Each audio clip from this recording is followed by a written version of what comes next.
மாணவர்களே, மீண்டும் இரசாயனவியல் தொடர்பாக ஏஎல் வகுப்புகளில் இரசாயனவியல் தொடர்பாக உங்களை சந்திப்பதிலிட்டு பெரும் மகிழ்ச்சி அடைகின்றேன்.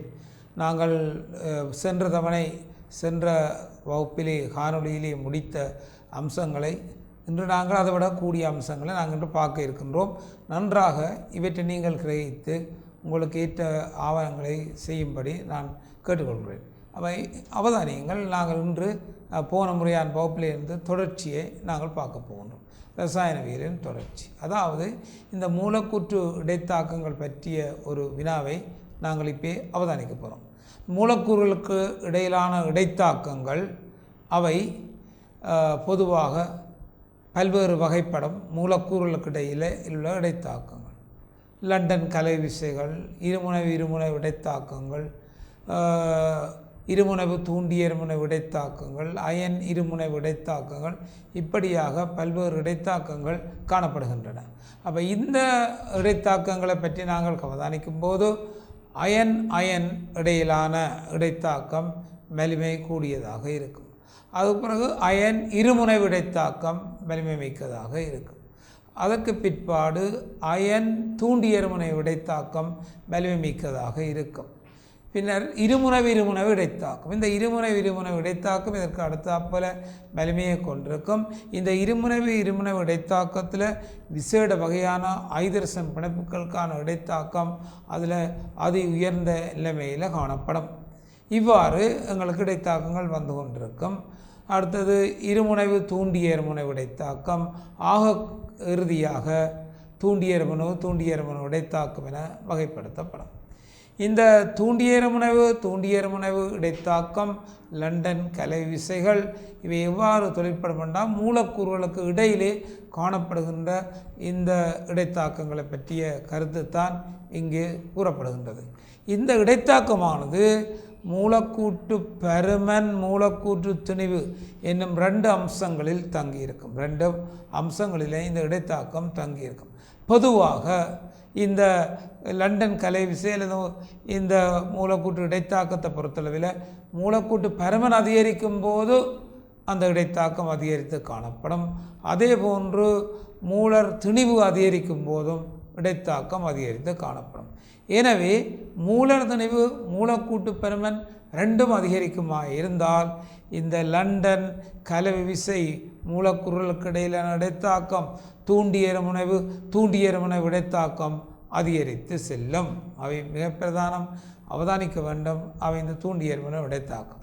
இப்போ ஐதரசன் வாயு, CO2 வாயு ரெண்டையும் நாங்கள் கருதும் போது இந்த ஐதரசன் முனைவற்ற ஒரு மூலக்கூறு. இப்படி இந்த முனைவற்ற மூலக்கூறுகளுக்கு இடையில் தான் இந்த லண்டன் கலை விசைகள், தூண்டிய இருமுனைவு இடைத்தாக்கம் காணப்படும்.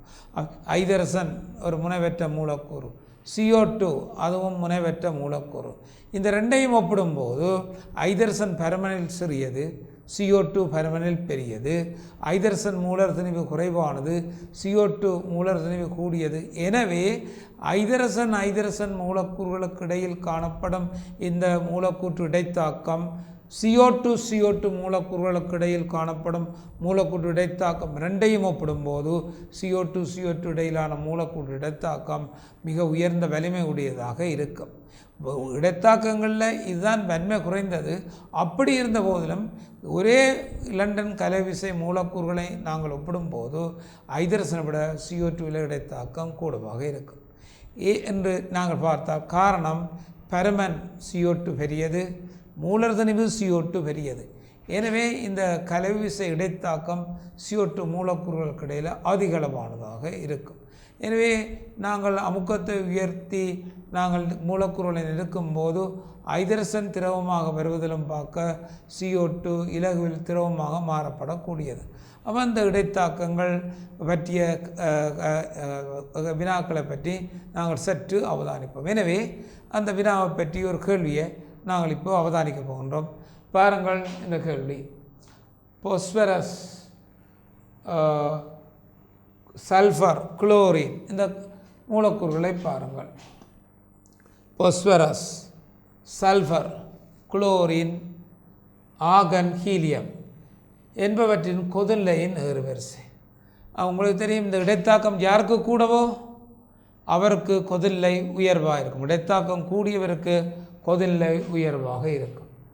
அப்போ பாஸ்பரஸ் இந்த அமைப்புகளை நாங்கள் பார்ப்போமாக இருந்தால், இந்த பாஸ்பரஸுக்குரிய தாக்கத்தை பார்த்துக்கொள்ளுங்கள். பாஸ்பரஸ்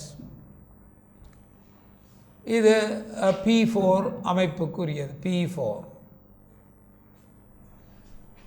4 பாஸ்பரஸ் அணுக்கள் சேர்ந்து P4 அமைப்புடையதாக இருக்கும். அது பாஸ்பரஸ் P4 அமைப்புக்குரியது பாஸ்பரஸ். அடுத்தது ஆகன் தனி அணு மூலக்கூறு. கந்தகம் S8 மூலக்கூறு. 8 கந்தக அணுக்கள் சேர்ந்து S8 உருவாக்கும். S8 8 கந்தக அணுக்களுக்கு உரியது S8. அதே போல் chlorine Cl2. Chlorine Cl2. Chlorine வந்து Cl2 ஆக இருக்கும். ஆகன் ஹீலியம் இவை தனி அணு மூலக்கூறுகள். ஆகன் ஹீலியம் இவை ஓரணு மூலக்கூறுகளாக இருக்கும். ஓரணு மூலக்கூறாக இருக்கும். அப்போ பாருங்கள், பாஸ்பரஸ் P4 4 பாஸ்பரஸ் அணுக்கள் சேர்ந்து இந்த மூலக்கூறை உருவாக்குகின்றது. அடுத்தது கந்தகம் S8 8 S அணுக்கள் ஒன்று சேர்ந்து S8 மூலக்கூறை உருவாக்குகின்றது. குளோரின் 2 Cl அணுக்கள் சேர்ந்து குளோரினை உருவாக்குகின்றது. ஆகன் ஹீலியம் தனி அணுக்களாக இருக்கும். அவை தனி அணுக்கள். இப்போ P4 ஒவ்வொரு பாஸ்பரஸும் ஒற்றைப்பிணைப்பால் இணைந்து P4 எனப்படுகின்ற இந்த மூலக்கூறை உருவாக்கும். பென் பாஸ்பரஸ் போன்றவற்றிலே இந்த P4 அமைப்புகள் காணப்படும். அவை அந்த மூலக்கூறுகள் இங்கே உருவாக்கப்படும். பாருங்கள், இப்போ P4 phosphorus P P P P பாருங்கள், இதுதான் இந்த பாஸ்பரஸ் P4 மூலக்கூறாக இருக்கும்.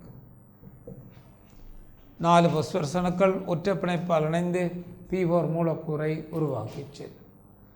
அதே போல் கந்தகம் S8 எடுத்தால் அது பாருங்கள் கிரீட அமைப்புடைய பளிங்கு. ஆகவே இங்கு 8 கந்தக அணுக்கள் ஒன்று சேர்ந்து இந்த S8 உருவாக்கும். 2 3 4 5 6. பாருங்கள், இந்த அமைப்புகளை நாங்கள் இவ்வாறு பார்க்கப்படும் போது இதற்குரிய இயல்புகளை நாங்கள் இங்கே தெரிவு செய்து கொள்ளக்கூடியதாக இருக்கும். S8 அமைப்புகள் கிரீட அமைப்பு. அவை இந்த கிரீட அமைப்பிலே வருகின்ற முறைமையை நாங்கள் பார்த்துக்கொள்வோம். அப்போ பாருங்கள், அப்போ இதை பொறுத்தளவில் இப்போ பாருங்கள், P4 S8 கந்தகம் S8 அமைப்பில் இருப்பதை நாங்கள் S8. அவை இந்த கிரீட அமைப்புக்குரிய தன்மையை நாங்கள் பார்ப்பதாக இருந்தால் கவனமாக பாருங்கோ, அவை இந்த அமைப்புக்கு உரிய இயல்பை இங்கே நாங்கள் பார்க்கின்றோம். அப்போ இந்த அமைப்பை நாங்கள் கருதும் போது மிக அவதானமாக இருக்க வேண்டும். S8 மூலக்கூறின் கட்டமைப்புகளை நாங்கள் கவனித்துக் கொள்வோம். அப்படி கவனிக்கும் போது இந்த S8 கந்தகம் அது வந்து S8 கிரீட அமைப்புடையதாக காணுவோம். கிரீடம் போன்ற குரோ அமைப்பு பாருங்கள். அவை இதே வன்மையில் இங்கே கந்தகம் இருக்கின்றது. அப்போ இதில் பார்த்தா 1 2 3 4 5 6 7 8 இந்த அமைப்பு கந்தகத்துக்கு இருக்கும். ஆகவே அந்த அமைப்புக்கு உரிய சோடி இலத்திரங்கள் இவ்வாறு ஒவ்வொன்றுக்கும் வழங்கப்படும்.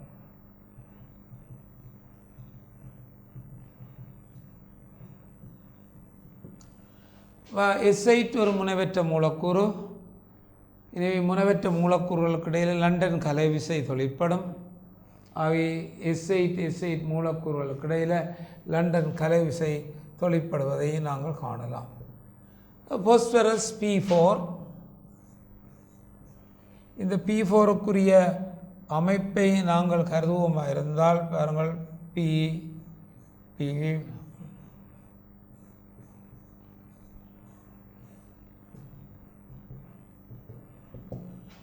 இப்போ பாருங்கள் P4 ஒவ்வொரு பாஸ்பரஸும் மேலும் 3 பாஸ்பரஸ் அணுக்களுடன் இணைந்து காணப்படுவதை நீங்கள் காணலாம். S8P4 S8 மூலக்கூறும் P4 மூலக்கூறும் இருக்கும்.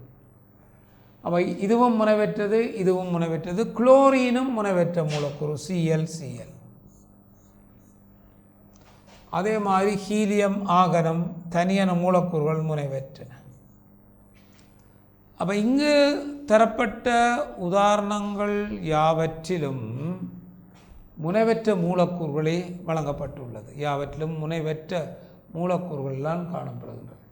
S8 8 கந்தகணுக்களால் சூழப்பட்ட ஒரு சக்கரம், P4 4 பாஸ்பரஸ் அணுக்களினால் சூழப்பட்ட ஒரு சக்கரம். ஆகவே குளோரின். அப்போ இவை லண்டனில். இப்போ நாங்கள் ஏற்கனவே சொன்னோம், இந்த லண்டன் கலைவிசை 2 காரணிகளில் தங்கி இருக்கும். ஒன்று மூலக்கூற்றின் சைஸ் பெருமன், அடுத்தது மூலர் தனிவு. மூலக்கூட்டு பெருமனும் மூலர் தனிவு கூடும்போது லண்டன் கலைவிசை அதிகரித்து செல்லும். அப்போ இதில் இது 2 ஓரணு. ஹீலியத்தை விட ஆகன் மூலக்கூட்டு பெருமனும் மூலர் தனிவும் கூடியது. எனவே ஹீலியம் அணுக்களுக்கு இடையில் காணப்படுகின்ற இருமுனைவு தூண்டிய இருமுனைவு இடைத்தாக்கத்தையும், ஆகன் அணுக்களுக்கு இடையில் காணப்படுகின்ற தூண்டிய இருமுனைவு இடைத்தாக்கத்தின் பெருமனை நாங்கள் அவதானிக்கும் போது ஹீலியத்தை விட ஆகன் பெருமன் கூடிய மூலக்கூறு, ஹீலியத்தை விட ஆகன் மூலர் திணிவு கூடிய மூலக்கூறு. எனவே இந்த தூண்டிய இருமுனைவு இடைத்தாக்கமானது ஹீலியத்திலும் பார்க்க ஆகனுக்கு உயர்வாக இருக்கு. எனவே இந்த திரவமாக காணப்படுகின்ற இவற்றை நாங்கள் கொதிக்க வைக்க வேண்டுமாக இருந்தால் அந்த மூலக்கூறுகளுக்கு இடையிலான இடைத்தாக்கங்களை உடைத்து நாங்கள் திரவ நிலையிலிருந்து ஆவி நிலைக்கு மாற்ற வேண்டும். அப்படி மாற்றும்போது கூடிய அளவு சக்தி ஹீலியத்திலும் பார்க்க ஆகன் மூலக்கூறுகளுக்கு வழங்கப்பட்டால்தான் பிணைப்புகள் உடைந்து தானாகவே வெளியேறுவதை காணலாம். ஆகவே கொதிநிலையுடன் ஒப்பிடும்போது ஹீலியத்துக்கு வழங்கப்படும் சக்தியிலும் பார்க்க ஆகனுக்கு கூடிய அளவு சக்தி வழங்கப்பட வேண்டும். எனவே ஹீலியத்தின் கொதிநிலையிலும் பார்க்க ஆகன் கொதிநிலை கூடியதாக இருக்கும். ஆகன் கொதிநிலை உயர்வானதாக இருக்கும் ஹீலியத்திலும் பார்க்க. இனி நாங்கள் பாருங்கள், அடுத்தா போல இந்த குளோரின் அது ஈரணு மூலக்கூறு. ஆகவே முனைவற்ற மூலக்கூறு. மூலக்கூறுகளுக்கு இடையில் லண்டன் கலைவிசைகளே தொழிற்படும். அப்படியான லண்டன் கலைவிசை அதுவும் மூலக்கூட்டு பெருமன் மூலர் திணிவு என்பவற்றில் தங்கியிருப்பதால் இந்த ஹீலியத்தை விட ஆகனுக்கு லண்டன் கலைவிசையின் வலிமை அதிகம், ஆகனை விட குளோரினுக்கு லண்டன் கலைவிசையின் வலிமை அதிகம். எனவே குளோரின் திரவ நிலையில் உள்ள மூலக்கூறுகளை நாங்கள் கொதிக்க வைக்க வேண்டுமாக இருந்தால் ஹீலியம் ஆகன் என்பவற்றிலும் பார்க்க கூடிய சக்தி வழங்கப்படும் போதே அந்த லண்டன் கலைவிசைகள் உடைக்கப்பட்டு அவை வாயில்லைக்கு செல்லும். பாருங்கள், எனவே கொதிநிலையுடன் ஒப்பிடும்போது ஹீலியத்தை விட ஆகன் கூடியது, ஆகனை விட குளோரின் கூடியது. அப்போ ஆகனை விட குளோரின் கூடியதாக இருப்பதை நாங்கள் காணுகின்றோம். இப்போது நாங்கள் இந்த P4 பாஸ்பரஸ் S8 2ஐயும் நாங்கள் கவனித்திருப்போம். P4 பாஸ்பரஸை சுற்றி அமைப்புகள் முக்கோண கூம்பக அமைப்பு இருக்கும். ஒரு பாஸ்பரஸிலிருந்து 3 பிணைப்புகள் காணப்படும் முக்கோண கூம்பக அமைப்பில் இவை அடுக்கப்பட்டிருக்கும். இவை ஒரே அணுக்கள் பங்கட்டு வலு பிணைப்பால் இணைந்திருப்பதால் P4ம் ஒரு முனைவற்ற மூலக்கூறாகவே காணப்படும். எனவே P4 மூலக்கூறுகளுக்கு இடையேயும் கொஞ்சம் லண்டன் கலை விசைகள் இருமுனை இடைத்தாக்கங்கள் தொழிற்படும். இந்த இடைத்தாக்கமானது குளோரிலும் பார்க்க உயர்வாக இருக்கும். ஏன்? P4 மூலர் திணிவு கூட, மூலக்கூட்டு பெருமனும் கூட. இதனால் இங்கே இடைத்தாக்கம் குளோரிலும் பார்க்க இன்னும் உயர்வாக இருக்கும். எனவே P4 மூலக்கூறுகளில் இருமுனை இடைத்தாக்கம் உயர்வாக இருப்பதால் மூலக்கூறுகள் மிக நெருங்கி அவை திண்மமாக காணப்படுகின்ற நிலையும் காணப்படும்.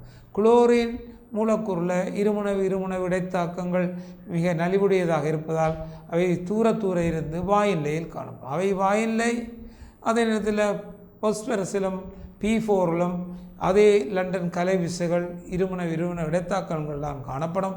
ஆனால் அது மூலக்கூட்டு பெருமனும் மூலர் தனிவும் கூடவாக இருப்பதால் நெருங்குவதால் அங்கு இடைத்தாக்கம் கூட. எனவே அவை திண்ம நிலையில் காணப்படுகின்ற வாய்ப்புகள் காணப்படும். அப்போ குளோரின் வாயுவாக காணப்படும், P4 திண்மமாக காணப்படும், ஆகன் வாயுவாக காணப்படும், ஹீலியம் வாயுவாக காணப்படும். ஏன்? அங்கே காணப்படுகின்ற இந்த இருமுனை இடைத்தாக்கங்கள் நலிவாக இருப்பது தான் காரணமாகும். அப்போ பாருங்கள், P4 குளோரிலும் பார்க்க கூடிய கொதிநிலையை கொண்டிருக்கும் P4. இனி S8 நாங்கள் பார்த்துக்கொள்வோம். S8 சல்ஃபர், S8 சாய்சுர கந்தகம், ஒரு சரிவு கந்தகம் என்பவற்றில் கந்தகம் S8 தான் காணப்படும். கிரீட அமைப்புடையதாக காணப்படும். சாய்சுர கந்தகத்திலும் S8 காணப்படும், ஒரு சரிவு கந்தகத்திலும் அது S8 காணப்படும். அங்கே ரெண்டிலும் அது S8 தான் காணப்படும். S8 தான் காணப்படும். எனவே இங்கு பங்கட்டு விலப்பிணைப்பால் தான் 8 கந்தக அணுக்களும் ஒரு வளையம் போன்ற அமைப்பினால் காணப்படும். கிரீட அமைப்பு என்று சொல்லப்படும். முனைவற்ற மூலக்கூறாக இது காணப்படும். எனவே இந்த மூலக்கூறுக்கு இடையேயும் லண்டன் கலை விசைகளே தொழிற்படும். S8 மூலக்கூறுகளுக்கு இடையேயும் லண்டன் கலை விசைகளே தொழிற்படும். ஆனால் இந்த S8 மூலக்கூறு பருமனில் கூடியது உங்களுக்கு தெரியுது. பருமனில் கூட மூலர் தனிவும் கூட 8 தர 32 கிராம் மோல் மைனஸ் மூலர் தனிவும் கூட. ஆகவே பருமனும் கூட மூலர் தனிவும் கூட. எனவே இந்த மூலக்கூறுகளுக்கு இடையிலான லண்டன் கலை விசை இன்னும் உயர்வானதாக இருக்கும். இதனால் இந்த மூலக்கூறுகள் இன்னும் நெருங்கி அவை திண்மங்களாக இருக்கும். அவங்க பொஸ்பரஸின் திண்மம், S8 திண்மம். பொஸ்பரஸிலும் லண்டன் கலை விசை, S8 லண்டன் கலை விசை. ஆனால் பொஸ்பரஸை விட S8 மூலக்கூட்டு பருமன் கூட, பொஸ்பரஸை விட S8 மூலர் தனிவு கூட. எனவே லண்டன் கலை விசை பொஸ்பரஸ் P4 மூலக்கூறுகளுக்கு இடையில் காணப்படும் லண்டன் கலை விசையிலும் பார்க்க S8 மூலக்கூறுகளுக்கு இடையில் காணப்படும் லண்டன் கலை விசை உயர்வானதாக இருக்கும். எனவே அங்கே அது திண்மமாக காணப்படும்.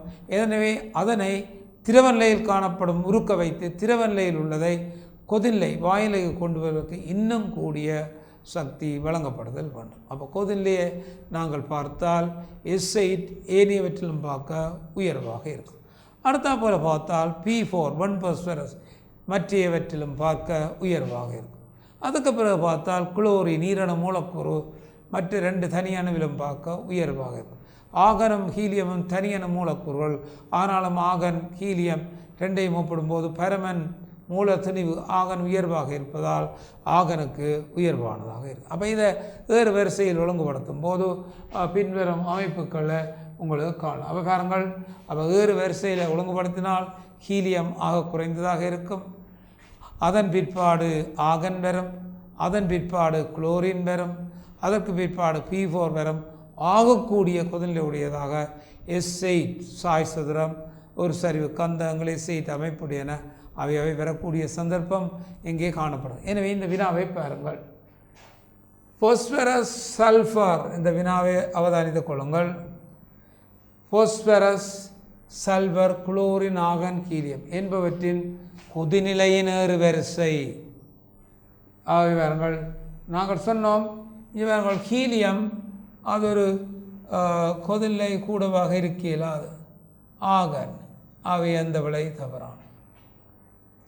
இந்த விடைகளை தெரிவு செய்யும் போது தட்டல் முறைகளை நாங்கள் பயன்படுத்தலாம். அந்த முறைகள் என்ன என்பதை பற்றி நாங்கள் பார்ப்போம். பாருங்கள், ஆகவே இந்த அமைப்பில் எங்களுக்கு வரக்கூடிய சந்தர்ப்பம் இல்லை. அதே மாதிரி குளோரினை விட ஹீலியம் உயர்வாக இருக்க இயலாது. அதே போல் இங்கே நாங்கள் பார்ப்போமாக இருந்தால் பொஸ்பரஸை விட குளோரின் உயர்வாக இருக்க இயலாது. அதே மாதிரி இங்கே நீங்கள் பார்ப்பீர்களாக இருந்தால் இந்த அமைப்புகளில் ஆகனை விட ஹீலியம் உயர்வாக இருக்க இயலாது. ஆகவே எங்களுக்கு இந்த சரியான விடை 1, 2, 3, 4, 5 இந்த விடை பொருத்தமான. அப்போ இப்படி நாங்கள் 2வது விடையை தெரிய நீங்கள் MCQ செய்யும் போது தட்டல் முறைகளை பயன்படுத்தி கொள்ள வேண்டும். தட்டல் முறைகள் என்றால் என்ன என்பதை பற்றி நாங்கள் அவதானிப்போம் பாருங்கள். அப்போ இதில் இந்த கேள்வி தட்டல் முறைகளை பற்றி நாங்கள் அவதானிக்கும் போது தேவையற்ற விடைகளை நாங்கள் படிப்படியாக தட்டி தேவையான விடைக்கு வருவோம். அப்போ இந்த முதலாவது நீங்கள் பார்ப்பீர்களாக இருந்தால் பாருங்கள், இது முதலாவது, இது 2, இது 3, 4, இது 5. பாருங்கள், இதில் பாருங்கள் ஒருபோதுமே ஹீலியம் வந்து இந்த ஆகனோ சல்வரை விட கூட இருக்க இயலாது. இந்த விட வராது கவனித்துக்கணும். அதே மாதிரி இங்கே பாருங்கள், 3வதில் ஆகனை விட ஹீலியம் கூட இருக்க இயலாது. தட்டல் முறையால் இந்த விடையும் வராது. உங்களுக்கு நீங்கள் தெரியலாம். இதில் பாருங்கள், ஹீலியத்தை விட ஆகன் கூட, ஆனால் பொஸ்பரஸை விட குளோரின் இருக்க இயலாது. தட்டல் முறையால் அந்த விடையும் வராது. அதே போல் பாருங்கள், குளோரினை விட ஹீலியம் கூட இருக்க இயலாது. இந்த விடையும் வராது. அப்போ நாங்கள் இந்த விடைகளை நீங்கள் பார்ப்பீர்களாக இருந்தால் இந்த முதலாவது வராது, 3வது வராது, 4வது வராது, 5வது வராது. எனவே இங்கு சரியான விடை இந்த விடை இலக்கம் 2 மாத்திரமே.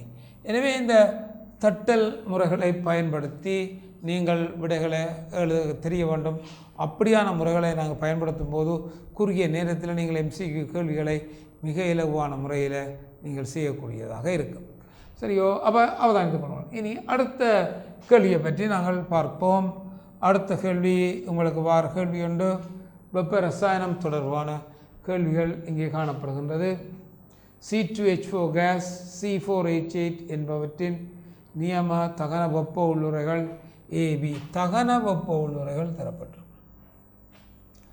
ஆயின் C4H8 C2H4 இன் நியம வெப்ப உள்ளுரையின் மாற்றம் யாது? 2 தகன வெப்ப உள்ளுரைகள் தந்திருக்கு. உங்களுக்கு காண வேண்டிய தொடர்பு இந்த C4H8 to C2H4க்கு இடையிலான இந்த நியம வெப்ப உள்ளுரை மாற்றம் யாது என்பதுதான் கேள்வி. அப்போ பாருங்கள், அப்போ இந்த முறையில் நாங்கள் விட காணணும். எது கேள்வியோ அதைத்தான் நாங்கள் முதலில் எழுதி கொள்ள வேண்டும். அப்போ கேள்வி பாருங்கள், C4H8 C2H4 தொடர்பு. அப்போ இந்த தொடர்பு பாருங்கள், C4H8 அதிலிருந்து 2C2H4 இந்த டெல்டா H தீட்டா R கணிக்கப்படும். இந்த மாற்றத்துக்குரிய வெப்ப மாற்றம் ஆரை நாங்கள் கணித்துக் கொள்ள வேண்டும். அந்த ஆர் எவ்வாறு கணிக்கலாம் என்பதை தான் நாங்கள் பார்க்கணும். அப்போ அதில் கவனம் பாருங்கள், இந்த தகன வெப்ப உள்ளுரை. அப்போ பிள்ளைகளே பாருங்கள், நியம தகன வெப்ப நியம நிலை ஒரு வளிமண்டலம் 100 கிலோபெஸ்கல் வெப்ப ரசாயனத்தில் 25 பாக C. இவை நியம நிலைகளாக வெப்ப ரசாயனத்தில் எடுத்துக்கொள்ளப்படும். எனவே நியம நிலையில் ஒரு மோல் பதார்த்தம், அது மூலகமாக இருக்கலாம் அல்லது ஒரு சேர்வையாக இருக்கலாம், எதுவாகவும் இருக்கலாம், ஒரு மோல் பதார்த்தம் மிகையான வழி அல்லது மிகையான உட்சனில் பூரணமாக எரிந்து பூரணமாக தகனமாகும் போது ஏற்படுகின்ற இந்த வெப்ப உள்ளுரை மாற்றம், இதை நாங்கள் சொல்வது நியம தகனமாதல் வெப்ப உள்ளுரை அல்லது நியம எரிதலின் வெப்ப உள்ளுரை என அழைக்கப்படும். கவனமாக கேளுங்கள், இந்த வரவிலக்கணத்தை, இந்த வரவிலக்கணம் மிக அவதானமாக இருக்கணும். நியம தகன வெப்ப உள்ளுரை, நியம தகன வெப்ப உள்ளுரை என நாங்கள் குறிப்பிடும்போது பதார்த்தங்கள் எரிதல், பதார்த்தங்கள் தகனமடைதல், அவற்றுக்கான வெப்ப உள்ளுரை தான் அந்த தகனமான வெப்ப உள்ளுரை. அவை அங்கே பருமனங்களுக்கு வேணும். அப்போ பாருங்கள், நியம நிலையில் ஒரு மோல் மூலகம் அல்லது சேர்வையானது மிகையான உட்சன் ஏன் தேவை? முழுக்க எரிவதற்கு மிகையான உட்சன் அல்லது மிகையான வழி இருக்கும்போது முற்றாக எரிந்து விளைவுகளை தரும். இவ்வாறு அது விளைவுகளை தரும்போது அதில் ஏற்படுகின்ற அந்த வெப்ப உள்ளுரை மாற்றம்தான் நியம தகன வெப்ப உள்ளுரை. மறக்கக்கூடாது, ஒரு மோல் மூலகம் நியம நிலை, அது நியம தகன வெப்ப உள்ளுரை. ஆகவே அது delta H theta C combustion, standard enthalpy of combustion, சியினால் தரப்படும். தகனம் எப்போதும் ஒரு புற வெப்ப தாக்கமாக இருக்கும். ஒரு பொருள் தகனமானால் நாங்கள் இங்கே நிற்க இல்லாது, எங்களுக்கு அவ்வளத்துக்கு வெப்பம் வந்து கொண்டே இருக்கும். ஆகவே அதான் அந்த தகனமாதல் வெப்ப உள்ளுறை என்று அழைக்கப்படும். அப்போ ஒரு மோல் தகனமாகக்கூடிய தகனமாதல் வெப்பம். பாருங்கள், இந்த தொடர்பு தான் எங்களுக்கு காண வேண்டிய தொடர்பு. இங்கே நாங்கள் இந்த தகனமாதல் வெப்ப உள்ளுரைக்குரிய மாற்றத்தை அவை தகனமாவதற்கு வழி அல்லது ஒட்சன் தேவை. எனவே நாங்கள் ரெண்டு பக்கமும் இந்த வழி அல்லது ஒட்சனை நாங்கள் பகிர்ந்து கொடுக்க போகிறோம். அப்படி நாங்கள் ரெண்டு பக்கமும் வழி அல்லது ஒட்சனை நாங்கள் கொடுக்கப்படும் போது அப்போ பாருங்கள் எந்த மாற்றம் என்று பாருங்கள். இங்காலும் ஒட்சன் தேவை, இந்த பக்கமும் ஒட்சன் தேவை. பாருங்கள், தகனம் தகனம் பாருங்கள். அப்போ இது தகனமாதல், ஒட்சன் ரெண்டு பக்கம். அப்போ இது பூர்ணமாக தகனமாகும். ஒரு ஹைட்ரோகார்பன் தகனமாகும் போது கார்பன் இருந்தால் CO2 வரும், பூரண தகனம். ஹைட்ரஜன் இருந்தால் நீர் கிடைக்கப்பெறும். கார்பன் இருந்தால் CO2வும், ஹைட்ரஜன் இருந்தால் நீரும் கிடைக்கப்பெறும். எனவே இது C2H4 ஒரு ஹைட்ரோகார்பன். இது ஒட்சனில் எரிக்கப்படுகிறது, ஒட்சனுடன் தகனமாக்கப்படுகின்றது. அது கார்பனையும் கொண்டிருக்கு, ஹைட்ரஜனையும் கொண்டிருக்கு.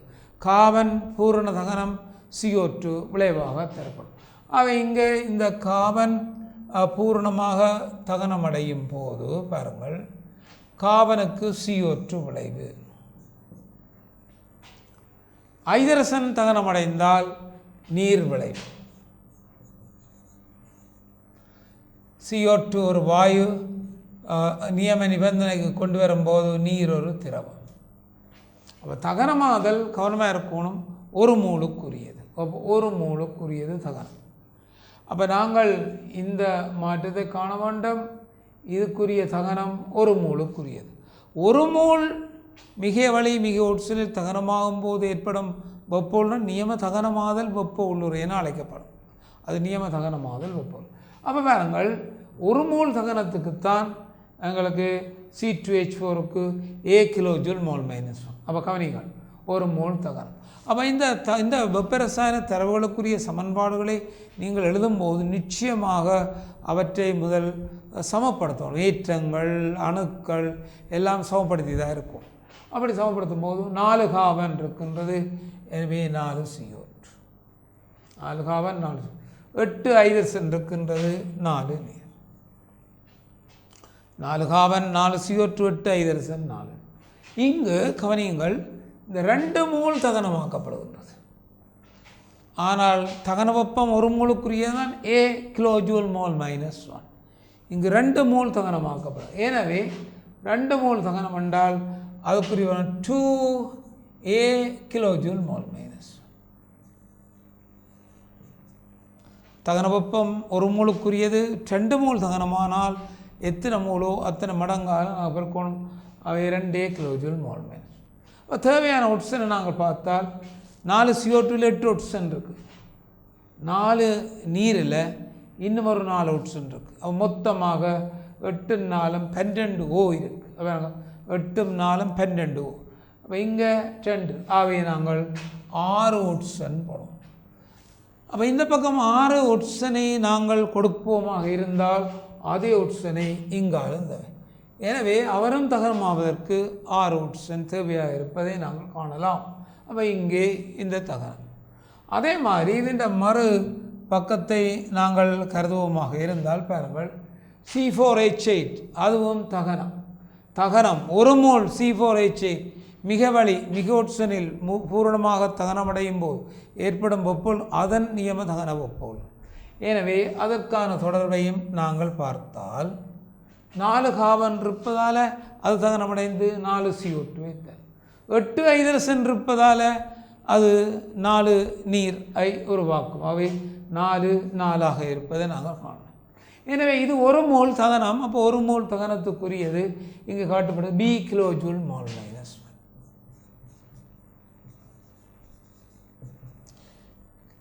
அவர்கள் அங்கே 2 4 ஆக இருப்பதை நாங்கள் காணலாம். B கிலோஜூல் மோல் -1ஆக எங்களுக்கு இது இருப்பதை நாங்கள் காணலாம். எனவே பாருங்கள், இப்போ நாங்கள் ஒரு வெப்ப சக்கரத்தை பூரணப்படுத்தி இருக்கின்றோம். ஒரு வெப்ப சக்கரம் பாருங்கள், இது கேட்கப்பட்ட வினாவுக்குரியது. இது தகனங்களினாலே உருவாக்கப்படுவது.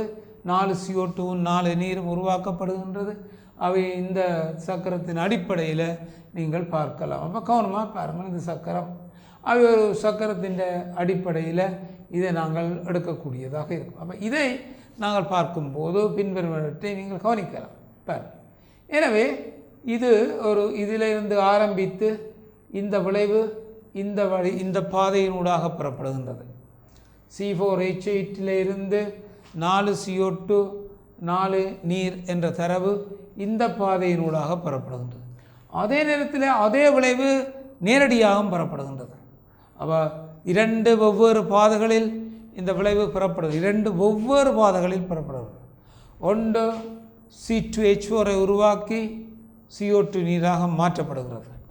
இன்னொன்று நேரடியாகவே CO2ஆகவும் நீராகவும் மாற்றப்படுகிறது.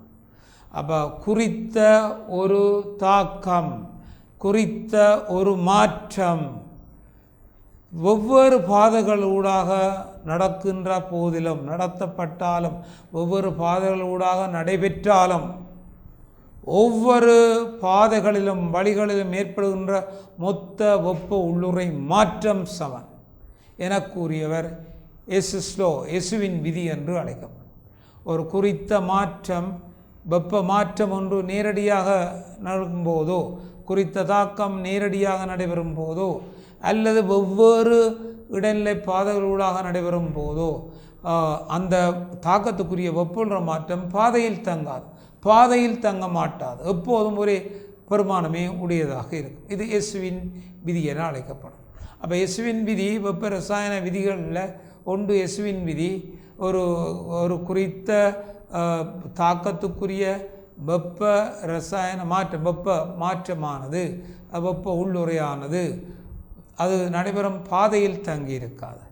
அல்லது ஒரு குறித்த தாக்கம் நேரடியாக நடக்கும் போதோ அல்லது பல வேறு பாதைகளூடாக இடைநிலைகளூடாக நடக்கும் போதோ 2 பாதைகளில் மேற்படும் மொத்த வெப்ப உள்ளுறை மாற்றம் சமனாகவே இருக்கும். பாருங்கள், எனவே இந்த C4H8 4 CO2 நீரும் ஒன்று இந்த பாதை ஊடாக நடைபெறுகின்றது, மற்றது இன்னொரு பாதை ஊடாக நடைபெறுகிறது.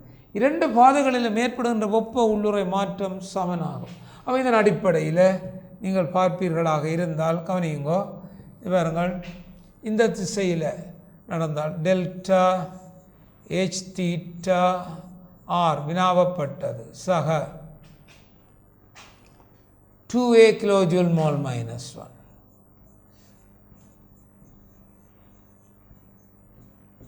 சமன் இங்கே. அப்போ 2 பாதையும் பாருங்கள், B கிலோஜூல் மோல் -1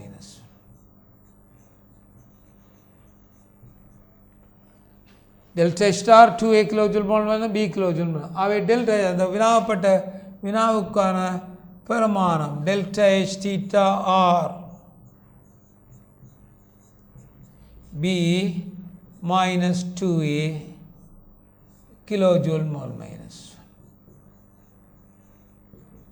பாருங்கள், B -2A அவை B -2A கிலோஜூல் மோல் -1.